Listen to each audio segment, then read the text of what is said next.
বিসমিল্লাহির রহমানির রহিম। Honourable viewers, আসসালামু আলাইকুম।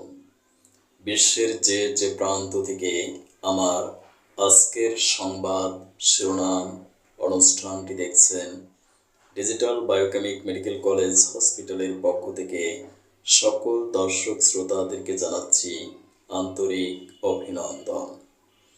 আজকের সংবাদ শিরোনাম পাঠ করছি আমি স্বাস্থ্য সংবাদ পাঠক কাজী দেলোয়ার হোসাইন।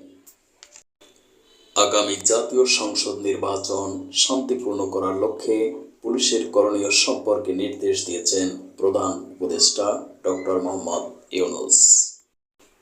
উগ্রবাদ ও চরমপন্থা নিয়ন্ত্রণে ব্যর্থ হলে উগ্রপন্থী ও পলাতক ফ্যাসিবাদীদের শক্তি মিলে দেশের গণতন্ত্রকে কবর দিবে বলে মন্তব্য করেছেন বিএনপির ভারপ্রাপ্ত চেয়ারম্যান তারেক রহমান।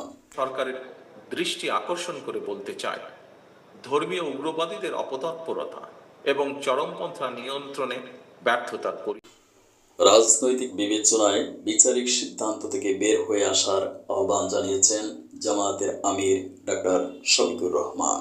সমাজে অনেক জায়গায় অসঙ্গতি আছে, এই অঙ্গনটা যদি রিস্ট্রাকচার করা যায়, রিফর্ম করা যায়, এইটাকে যদি ক্লিন করা যায়, সমাজে